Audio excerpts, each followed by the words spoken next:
Okay, what is up guys? Ito yung ating Benelli Imperiale 400 at gamit natin to sa loob ng almost 5 months. Ayan, simple lang yung mga upgrades actually na nilagay natin dito. Headlight grill, yung mga una nating nilagay. Tapos yung windshield natin para ma-protect itong ating tachometer, speedometer. Tapos meron tayo dito sa harap yung saddlebag. Dito nakalagay yung mga tools natin, open wrench, close wrench, mga pliers. Meron tayo ditong malaking crash guard. Ayan, for safety purposes. Yung crash guard natin, ayan, nakakabit dito yung ating auxiliary lights. Ito, meron tayong ditong blind spot mirror. Ito nakatutok lang sa akin to. Ayan, para nakikita ko kung may dumi dun sa mukha natin. Kapag nagra-ride tayo, minsan may dumidikit na mga leaves, ganyan. At least nakikita ko yung sarili natin dyan. Meron tayo ditong speaker, Inwa. Ito malakas to, pero hindi natin to ginagamit pag nagra-ride tayo. Motowolf phone holder. Ito, this is for me one of the best phone holder in the market.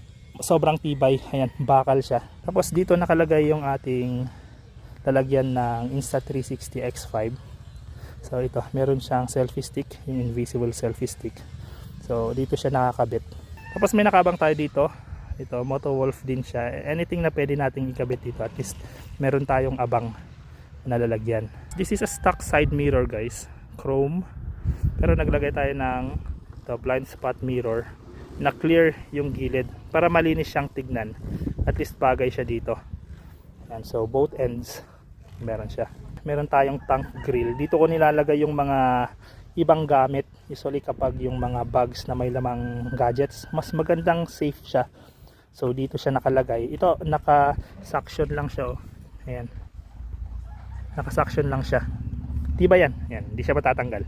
Dito sa likod meron tayong net. So kapag yung may mga pinaminil tayo, mga bags na maliliit, actually dito natin nilalagay. At least it helps sa mga luggages natin. Ayan. Then of course, isa sa mga importanteng nilagay natin ito, yung saddle bag. Dito nakalagay yung ating mga ibang gamit, yung mga raincoats natin. Tapos sa kabila, ibang mga gamit. Okay, overall guys, yun lang naman actually yung mga upgrades na nilagay natin dito sa ating motorcycle. And I like it to make it simple, practical, hindi katulad yung sa ginawa natin sa Keyway na kung ano-ano nang nilagay natin doon. Pero this one, it will be like this. Siguro may konting mga upgrades pa tayong ilalagay, like yung CC bar, tsaka additional yung platform ng top box. Pero hindi natin siya lalagyan ng top box. Siguro i-lift natin yung handlebar. Pero those were the future projects na ilalagay natin sa ating ride.